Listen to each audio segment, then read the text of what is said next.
హనుమంతుడంటే భక్తికి, జ్ఞానానికి, వినమ్రతకు మూర్తిమంత రూపం. హనుమంతుడు వానరుల్లో అగ్రగణ్యుడు. మహాసముద్రాలు దాటి లంకలోకి వెళ్లగల సమర్థుడు. ఇక వాలికి ఎనలేని శారీరక బలం. ఒకే ఒక్క దెబ్బలో క్షణాల్లో చంపగల శక్తి ఉన్నవాడు. ఎదుటివారి సగం శక్తిని క్షణాల్లో సంగ్రహించే శక్తి వాలిది. మరి అలాంటి హనుమకు వాలికి పోరాటం జరిగితే గెలుపెవరిది? హనుమంతుని భక్తిదా, వాలి శక్తిదా? రండి అనగనగా అంటూ ప్రారంభిద్దాం.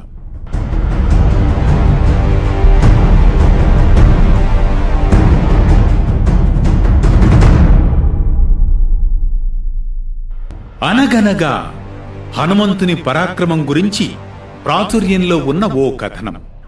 వాలి అహంకారి. ప్రపంచంలో తనను ఎవ్వరూ ఓడించలేరని, తనను ఎదుర్కోలేరని అనుకుంటాడు. ఒకరోజు వాలి అరణ్యంలో ప్రజలను భయభ్రాంతులకు గురిచేస్తూ ఉంటాడు. ఆ సమయంలో రామభక్తుడు హనుమంతుడు ఆ అరణ్యంలో ధ్యానం చేస్తూ ఉంటాడు. వాలి అరుపులు అతని ధ్యానానికి భంగం కలిగిస్తాయి. అప్పుడు హనుమంతుడు వాలితో, వానర రాజా, నువ్వు నిజంగా చాలా శక్తివంతుడివే. నిన్ను ఎవరూ ఓడించలేరు. కాని నువ్వు ఇలా ఎందుకు అరుస్తున్నావు అని అంటాడు. ఇది విన్న వాలి కోపంతో ఊగిపోతాడు. నువ్వు ఎవరినైనా పూజిస్తే నేను ఆ వ్యక్తిని కూడా ఓడించగలను అని హనుమంతుడితో సవాలు విసురుతాడు. రాముడిని ఎగతాళి చేస్తున్న వాలిని చూసి హనుమంతుడు ఆగ్రహానికి గురవుతాడు. అహంకారి వాలి, నా శ్రీరాముణ్ణే అవమానించేంతటి వాడివా? అయితే కాచుకో, నీ అహంకారానికి ఇదిగో నా ముగింపు అంటూ సవాలును స్వీకరించాడు. మరుసటి రోజు సూర్యోదయం సమయంలో వారు ద్వంద్వ పోరాటం చేయడానికి నిర్ణయించుకుంటారు. మరుసటి రోజు హనుమంతుడు ద్వంద్వ పోరాటానికి సిద్ధమవుతూ ఉండగా బ్రహ్మదేవుడు ప్రత్యక్షమవుతాడు. హనుమ, నీ హృదయం ధర్మంతో నిండి ఉంది. కాని వాలి సవాలును స్వీకరించవద్దు. అతని అహంకారానికి గుణపాఠం చెప్పాలన్న ఆగ్రహం నీలో ప్రవేశించింది. కాని అది నీ స్వభావం కాదు అంటాడు బ్రహ్మ. అప్పుడు హనుమంతుడు, ప్రభూ, నేను శాంతికి రూపం. కాని నా రామనామాన్ని తక్కువ చేసిన వారిని నిర్దేశించకపోతే నా భక్తి ఎందుకూ పనికిరాదు. భక్తుడిగా నా ప్రథమ కర్తవ్యమది అంటాడు హనుమ. అప్పుడు బ్రహ్మదేవుడు, వాలికి నేనిచ్చిన వరం ఎంతో ఘోరమైనది తెలుసా? అతని ఎదుట ఎవరైనా యుద్ధం చేస్తే వారి శక్తిని అతడు పీల్చేస్తాడు. నీవు యుద్ధానికి పూర్తిగా సిద్ధమైతే వాని చేతిలో నీ శక్తి తరిగిపోతుంది హనుమ అంటాడు బ్రహ్మదేవుడు. అప్పుడు హనుమంతుడు గంభీర స్వరంతో ఇలా అంటాడు, ప్రభూ, మీ వరం నాకు తెలుసు. కాని నేను నన్ను మరచిపోను. నా శక్తిలో కేవలం 10% మాత్రమే వాడుకుంటాను. మిగతా శక్తిని నా ప్రభువు రాముని పాదాల చెంత ఉంచుతాను. అహంకారంతో నడిచిన వానికి ధర్మబోధ చేస్తాను. నన్ను ఆశీర్వదించండి అంటాడు హనుమ. అప్పుడు బ్రహ్మదేవుడు, నీవు నిజంగా ధర్మవీరుడివే హనుమ. శక్తికి నీవే అధిపతి కాదు. శక్తి నీకు ఉపకరణం మాత్రమే. నీ శక్తికి ఆంక్షలు పెట్టగల నీవు నిజమైన శక్తిశాలి అంటాడు బ్రహ్మదేవుడు హనుమనుద్దేశించి. ధన్యోస్మి ప్రభో. ధర్మానుసారంగా నడుస్తూ భక్తి పరిరక్షణ కోసం యుద్ధం చేస్తాను. విజయం నాకు అవసరం కాదు. రామనామ రక్షణే నా విజయం అంటాడు హనుమంతుడు.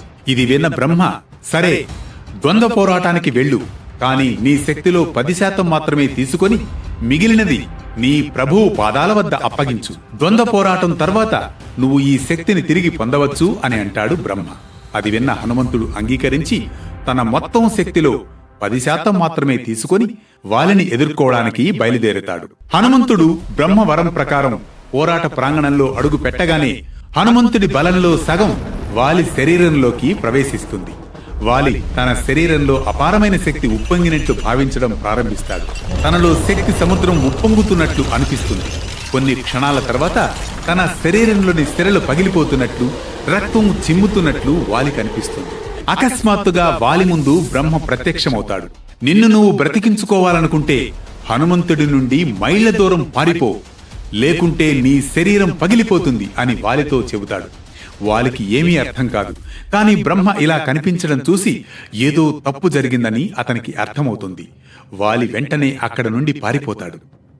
చాలా దూరం వెళ్లిన తర్వాత అతనికి ఉపశమనం లభిస్తుంది. అతనికి బలహీనంగా అనిపించడం ప్రారంభమవుతుంది. అప్పుడు బ్రహ్మ తన ముందు నిలబడి ఇలా అంటాడు, నువ్వు ప్రపంచంలోని అత్యంత శక్తివంతుడిగా భావిస్తావు. కానీ హనుమంతుడి బలంలో ఒక చిన్న భాగాన్ని కూడా నువ్వు ఎదుర్కోలేకపోతున్నావు. హనుమంతుడు తన శక్తిలో కేవలం 10% మాత్రమే తీసుకొని నీతో పోరాడడానికి వచ్చాడని నేను నీకు చెప్పాలనుకుంటున్నాను. అతను తన శక్తినంతా తీసుకుని వచ్చి ఉంటే ఏం జరిగి ఉండేదో ఆలోచించు వాలి అంటాడు బ్రహ్మ. తన తప్పును గ్రహించిన వాలి హనుమంతునికి నమస్కరిస్తాడు. హనుమ, అపారమైన బలం ఉన్నప్పటికీ ప్రశాంతంగా ఉండి రాముణ్ణి స్తుతిస్తూనే ఉన్నావు. నీవు వీరుడవే కాదు హనుమ, నిజమైన భక్తుడివి కూడా. దయచేసి నన్ను క్షమించు హనుమ అంటాడు వాలి. వాలి హనుమంతుడి మధ్య యుద్ధం ఎందుకు జరిగిందనే ప్రశ్న ప్రామాణిక వాల్మీకి రామాయణంలో మనకు కనిపించదు. కానీ జానపద కథలు, పౌరాణిక కల్పనలు, ఆధునిక రచనల్లో హనుమంతుడి శక్తిని వాలి అహంకారంతో పరీక్షించాలన్న ఉద్దేశంతో ఈ యుద్ధానికి నేపథ్యం కల్పించబడుతుంది. ఇక్కడ ఒక సంప్రదాయ అనుసంధానం, బ్రహ్మవరం, అహంకార పతనం, ధర్మ విజయం అనే మూలాంశాలతో వాలి హనుమంతుడి మధ్య యుద్ధానికి ఓ కథన